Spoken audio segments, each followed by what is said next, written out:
السلام علیکم، ستړي مه شئ. یو ځل بیا دوستانو د جاوا لړۍ یوه بله ویډیو ده. په دې کې به مونږ خپل لومړنی ساده پروګرام رن کړو د جاوا. لکه څنګه چې مخکې مو ویل چې مونږ باید اکلیپس ډاونلوډ کړو. نو اکلیپس مونږه دا د ډاونلوډ کړی ده. اکلیپس فولډر به خلاص کړو. په دې فولډر کې په دغه اکلیپس باندې مونږ باید ډبل کلیک وکړو تر څو دا خلاص شي. نو په څو ثانیو کې دا خلاصیږي. مونږ به خپل کوډینګ په دې کې لیکو. دا ده په دې برخه کې مونږ کولی شو هغه ځای انتخاب کړو چېرته چې مونږ غواړو خپل پروګرامونه ذخیره کړو یا یې سیو کړو. نو که غواړو دا په ډیفالټ کې دا چې دی سی ډرایو دی، یوزرز دی او صافي فولډر دی. که مونږ غواړو چې دا بدل کړو، مونږ کولی شو چې دا بدل کړو. دلته دا هغه اسانه چې کوم ځایونه یې هلته هم شو کولی او کولی شو دلته کلیک وکړو براوز باندې او خپل د خوښې ځای انتخاب کړو چېرته چې خپل پروګرام مونږ غواړو ذخیره کړو. نو بیا اوکې ووهو. اوکې نه وروسته راشو دلته اوکې باندې کلیک وکړو او اوس به مونږ ته د اکلیپس هغه صفحه خلاصه شي، نوې صفحه.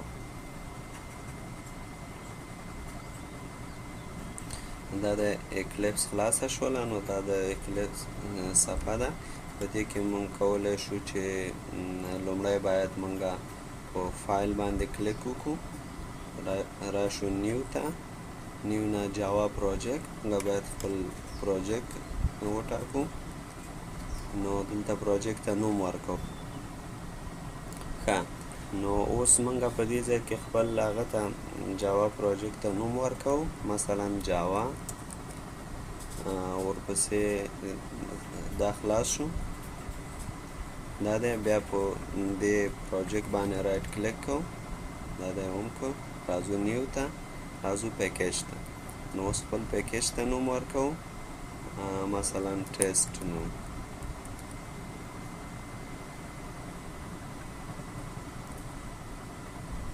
ټیسټ 1.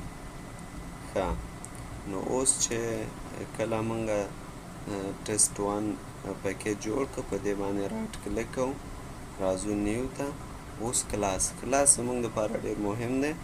بغیر د کلاسه موږ نشو کولی چې خپل کوډ ولیکو.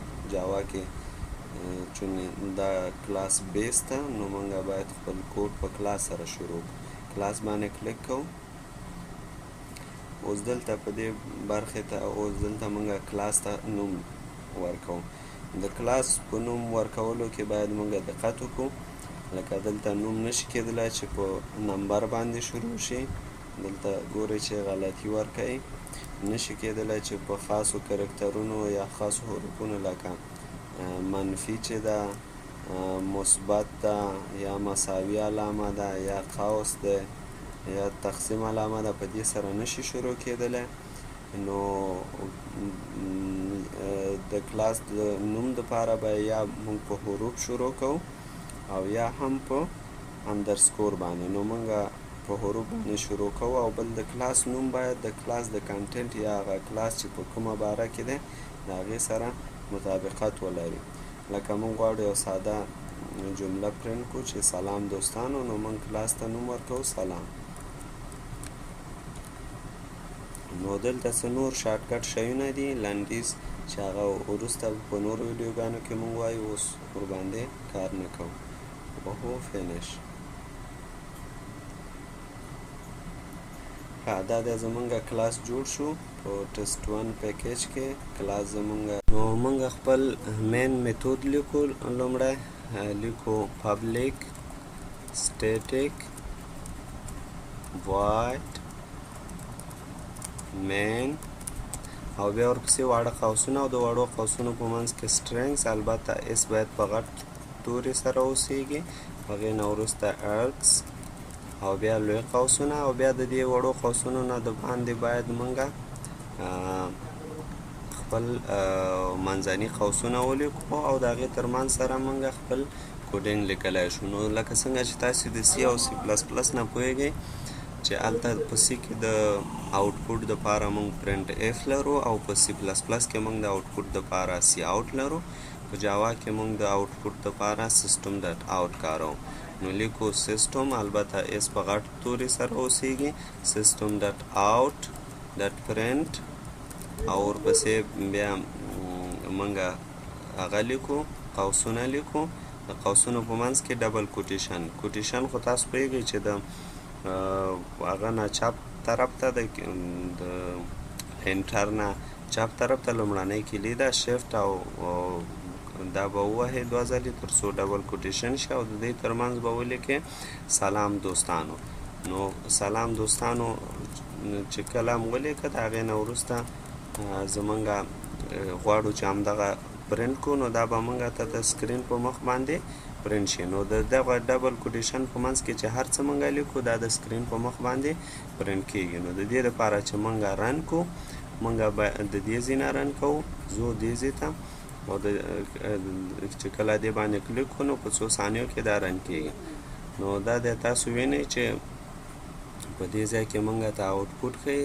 نو که چېرته په پروګرام کې کومه غلطي وسیږي یا ایرر وسیږي هغه بیا به په دې ځای کې موږ ته ښودل کیږي، بیا کولی شو موږ یې اصلاح کړو. د دې تر څنګ موږ نور څه سیټینګ هم شو کولی، که موږ غواړو دغه برخه کمه یا زیاته کړو هم یې شو کولی. دلته موږ ته پیکیجونه او کلاسونه ښیي، تر څنګ یې دا د آوټپوټ برخه هم موږ زیاتولی شو هم یې کمولی شو.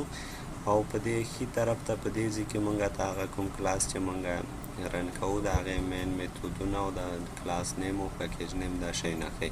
دا هم موږ کولی شو زیات و کم یې وکړو او هم یې د منځه یوسو.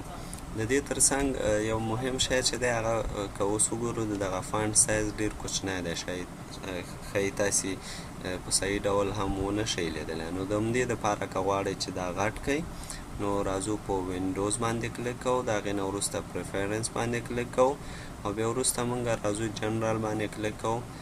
په جنرال کې دلته اپیرنس په دې باندې کلیک کوو. نو اپیرنس باندې چې کله کلیک وکړو دلته به په څو ثانیو کې البته اپیرنس باندې چې کلیک وکړو بیا په کالرز او فنډز باندې کلیک کوو. د دې نه وروسته دلته موږ راځو دغه برخه ګورو جاوا ایډیټر ټیکسټ فونټ ورسي. نو دې باندې باید موږ ډبل کلیک وکړو 2 ځل. کله چې کلیک وکړو ګوره چې په دې برخه کې موږ کولی شو هم د دې فونټ ټایپ یا رقم چې کوم دی هغه هم بدل کړو، مختلف او دلته سټایل بدل کړو او تر څنګ یې سایز بدل کړو. نو موږ غواړو یوازې سایز یې بدل کړو، غټ یې کړو 14 وکړو. کله چې موږ اوکې ووهو دلته راځو اپلای ته. کله چې اپلای کړو تاسو به په اتومات ډول په دې ځای کې ووینئ چې فونټ سایز به غټ شي. اپلای دا دی، ګورو چې د فونټ سایز غټ شو. نو اوکې ووهو. دا یو مهم فیچر دی چې کولی شو موږ د فونټ سایز غټ کړو. نو د دې سره زموږ دغه اولنۍ ویډیو په همدې سره پای ته رسیږي. یو ساده پروګرام هم رن کړه. تر بلې ویډیو پورې په تمه پاتې شئ. کوم نظر، پوښتنه غوښتنه لرئ زموږ سره یې د کمنټ په برخه کې